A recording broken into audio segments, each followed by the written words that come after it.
All right, what's going on YouTube? Welcome back to another episode of Abandoned Auto. This is my 1979 F-150 SuperCab. I bought this truck in Minnesota, had it transported with another truck down to Texas, and this is going to be a project that hopefully, fingers crossed, I'll be trading for something else. Under the hood,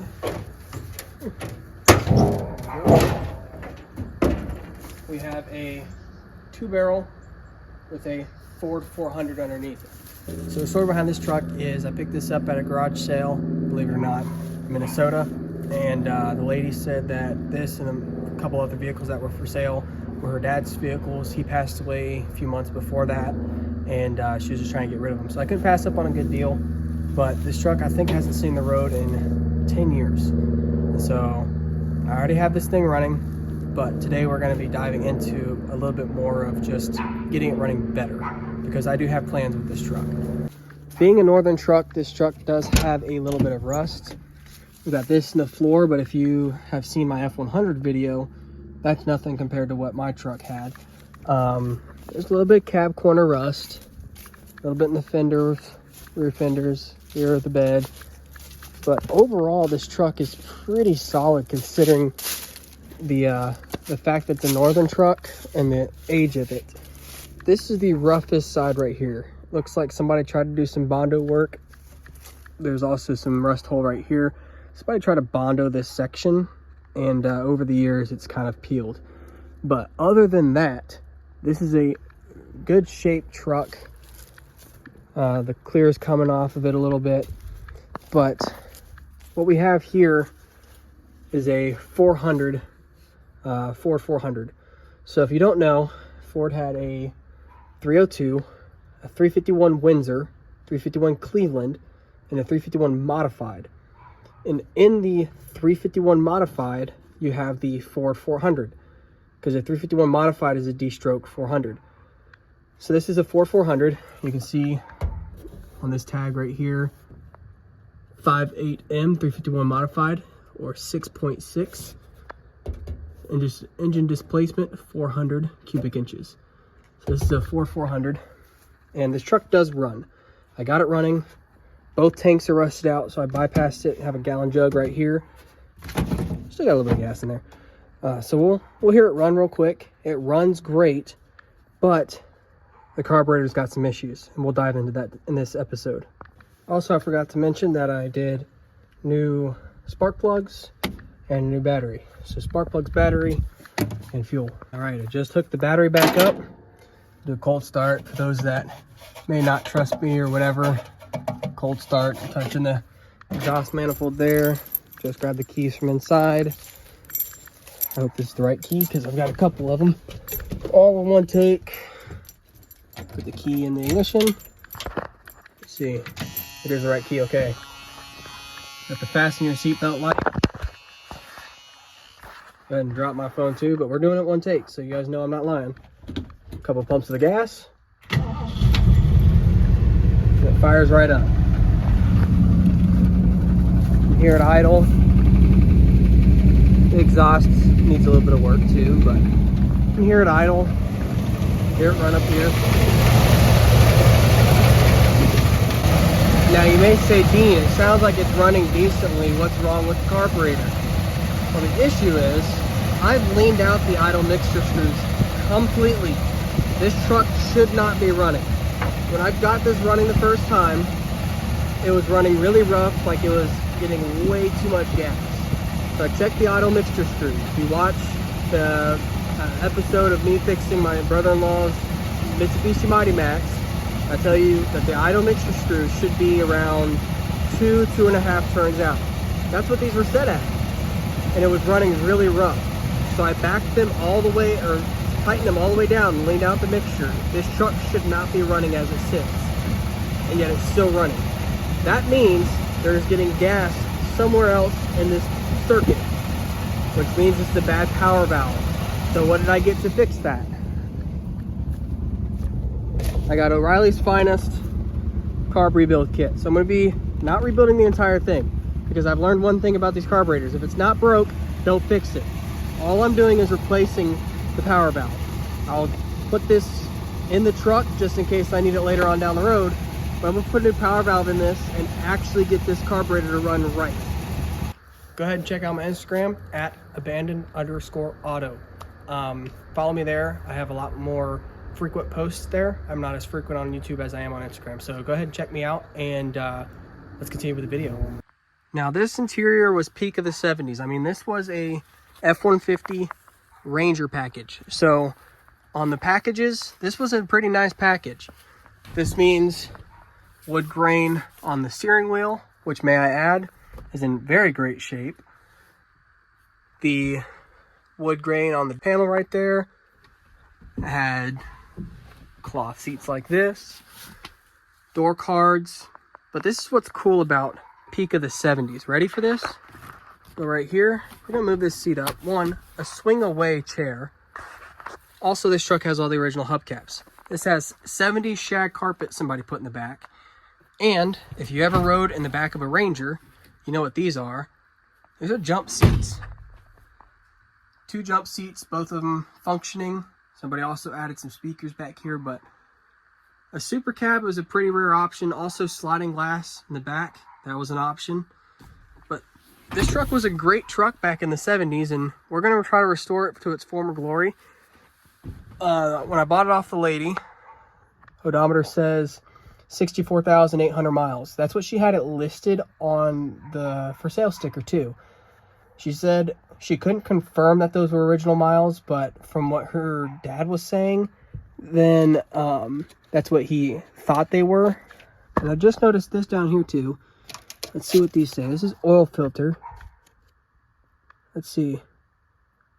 95 oil change is 43,000. Next one's 45,000. So unless they meant 143,000 and 145,000, according to this, it's true, 64,000 miles. That would be 20,000 miles and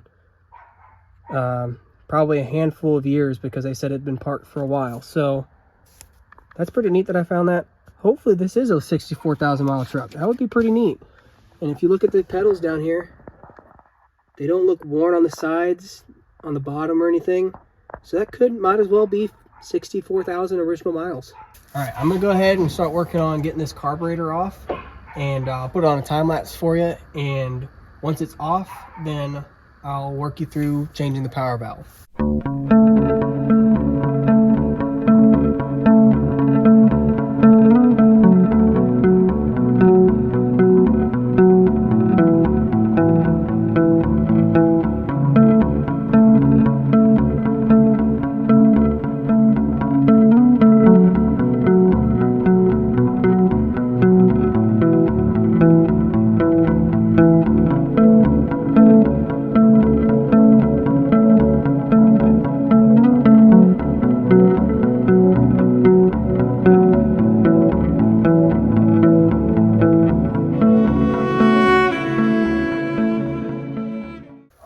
Well, that took way longer than it should have, but there's a crap ton of vacuum lines, and all of my tools that I'm using besides this toolbox over here are in the garage. So I kept having to go back and get other tools from the garage. But now that the carb's off, we're gonna replace the power valve.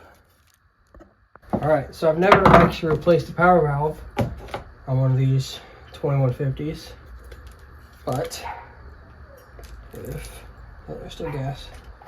That's your accelerator pump. I think this is your power valve right here. So that's just that clip for the cruise control. Take this off. I think this is your power valve right here. And what your power valve does is when you get into your throttle, it helps keep that mixture from leaning out when you go into your throttle. Your accelerator pump is when you first give it like throttle. It gives a little squirt of gas down the carburetor so it doesn't stumble on hard acceleration. Your power valve is what helps it when it gets to higher RPM or under a load from leaning out. So even though it would idle like this, because it's giving it all that extra gas, even though your idle mixture screws right here are all the way in, once I would give it some RPM or get under a load, it would start leaning out because it's already getting that fuel mixture from the power valve. So let's see. Yeah, there's your power valve right here. And there should not be gas on this side of it. That's definitely bad. And loose. Yeah, that's a bad power valve right there. The O-ring's bad too. You want to be careful not to have this O-ring right here stuck in here, because if you double O-ring it, it's not going to work. So, find my knife on me. Just open this bad boy up. Alright, this carb kit has everything I need. Yeah, that should work. So I'm gonna, we'll see. We'll see if it works. I hope it does. It fits. Let's see. That seems like the right gasket for that. Now you don't want to take your gaskets off until you find the right gasket. Trust me. Here's your accelerator pump. Probably could go ahead and do it. It wasn't leaking. I don't know. We'll wait. We'll see. Here we go. I think that's your right gasket. Yep. Man, that gas on the hand kind of burns. We'll go ahead and replace this big gasket too. So I got it. Yep. So the power valve needs to go in. You want to make sure that O-ring gets seated, that washer gets seated real good. Oh, please tell me it's the right one. I don't know if the threads work. It does. Perfect. I was scared there for a second. Look at that. Okay. So you want to make sure that gasket is seated on there. Perfect. Just like that. Just screw that power valve back in. That shouldn't leak anymore. Right. So just tighten that. That should be good. That looks like the right gasket. So we'll go ahead and replace this gasket too, since we're already right here. We'll brittle junk off. And we'll take one of our screws. Get started. Alright. We are making progress. Screw in. I'll have to ignore the dogs barking in the background. Alright.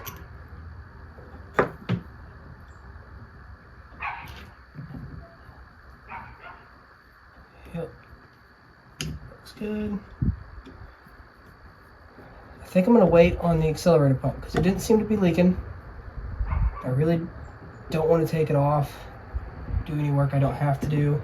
If I was planning on keeping the truck, I would go through the entire carburetor, but I'm not planning on keeping it, so I'm going to do what it needs to do and then just keep the rest of the kit with the truck. But you don't want to over tighten all this stuff. Trust me, just snug. There's your old power valve, everything. Now the fun part's going to be putting all this back together. Let's go ahead and get this gasket off, because there's so many vacuum lines. Oh my gosh, man, love that gasket. So these are even labeled. I don't know if you can see this on the camera. It says front up, so that'd be front up, just like that. But I'm gonna go get a razor blade and kind of clean up all this old gasket, because you don't want any of the old gasket still on here. So I'm gonna go get a razor blade and then clean it up with a time lapse.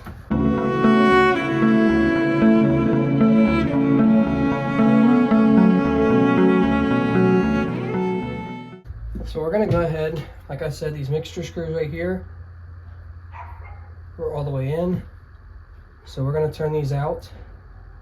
Let's see, half, one, half, two. We're gonna start with two and go from there. I had these turned out. Ready? Half, 1, half 2. Start with 2. We'll see what happens. But let's go throw this carburetor back on the truck and maybe asking what this thing is and why I didn't take it off. This piece hanging off right here. So this is your PCV valve, positive crankcase ventilation. If you have an old vehicle, an old carbureted vehicle, run one of these. I'm putting one on my F-150 when I'm done building it. It's not an emissions thing. People think this or get this and the EGR confused. EGR, emissions, do away with it. This is a PCV valve. This is good. This helps all of your pressure in your crankcase and everything equalize to where it runs like it's supposed to. So if you have an old carbureted vehicle, run a PCV valve. It's not gonna kill the engine, it'll help, trust me. I'm not a mechanic, but from mechanics that I know and people that have ran carburetors for a long time, run a PCV valve. And before I put the carburetor back on, we need to clean that surface right there. So I'm gonna take the same razor blade, scrub at that, we'll get that clean and we'll start putting the carburetor back on.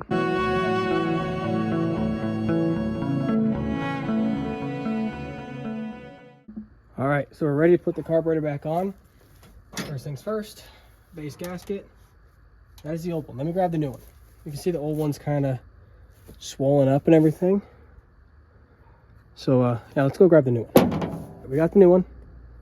New one is flat all the way around. And it says front up. So that's what we're gonna do, front up. Just like this. There we go.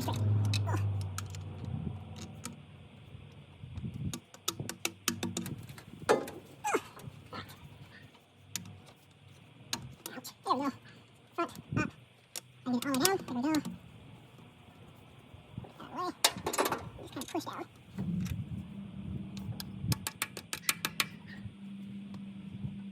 Oh, that's why it's not going down. All right. I missed a piece of gasket. That's why it's not going all the way down. Okay. Yep, sure enough. All right. Ooh, and that's rusted too. Okay, let's work on getting that piece off right there. Let's see. Because it's stuck pretty good. I'm also not getting it. There it is. Oh, that was easy. Look at that. That's what was stuck. If you take the old gasket, you can see right there. Okay. That was good. That could have been bad. Let's put the new gasket on now, front up. That should go on a whole lot easier.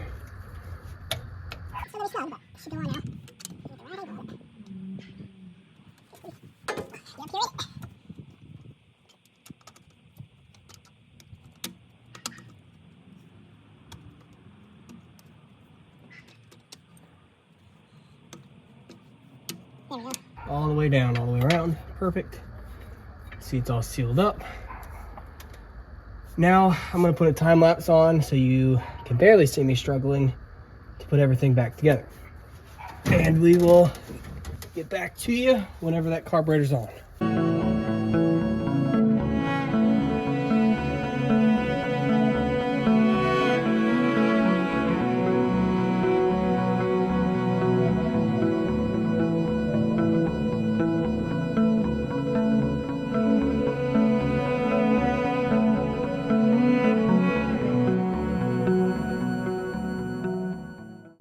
Okay, hopefully it's all back together.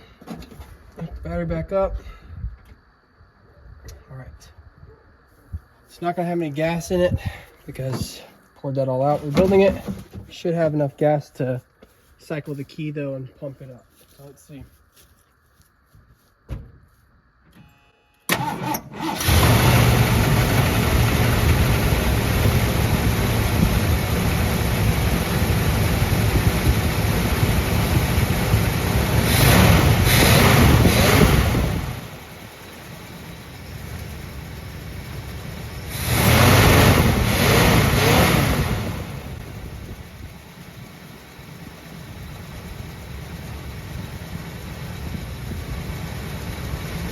think that sounds pretty good. It still has a little bit of stumble to it, but giving it gas sounds great.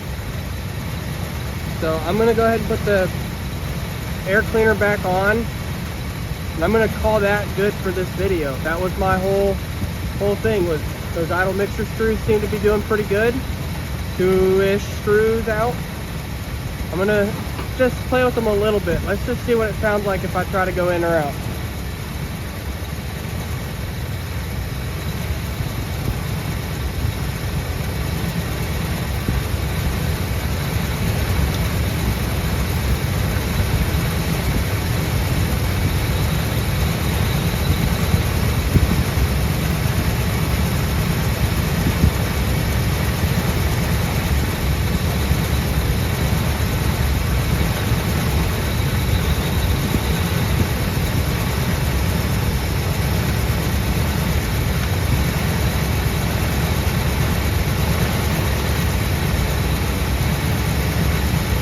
Sounds good where it's at. I'm not gonna mess with the other one. They're both right where I left them. So I think that's gonna conclude this video. So what's next for this truck? The plan is this week I'm trading this truck. The only other thing I have planned is, as you can see, I'm running out of a gas tank up here. I told the guy that both tanks are rusted out. It's got dual tanks, front and back. They're both rusted out, and I told that guy that that's how it was. So what I'll probably end up doing is taking 12-ish feet of rubber hose, going underneath the truck, zip tying it up to the frame somewhere, and then coming in between here, so that way he can set a couple gas cans in the bed of this truck to drive it around. So I think that's gonna do it for this video. Hopefully this is the last video of this truck. If it's not, then I'll go into more depth and clean it up and do all of that. But as of now, this should be the last time you see this truck on this channel. So if you like this video, go ahead and drop a thumbs up, like, subscribe, all that good stuff. Comment down below if you want to see this truck more, if the deal falls through, what you want me to do to this truck. The plan for this truck originally, if I had the money, which I don't have the shop to do it, I really wanted to do either a 4-wheel drive conversion on the front or some sort of a chassis swap. I'd love a 6.0 Power Stroke, but I don't have the money for that, so trading it was a better option. But like I said, like, subscribe, share with your friends. If you want to see more videos, go check out the rest of these videos.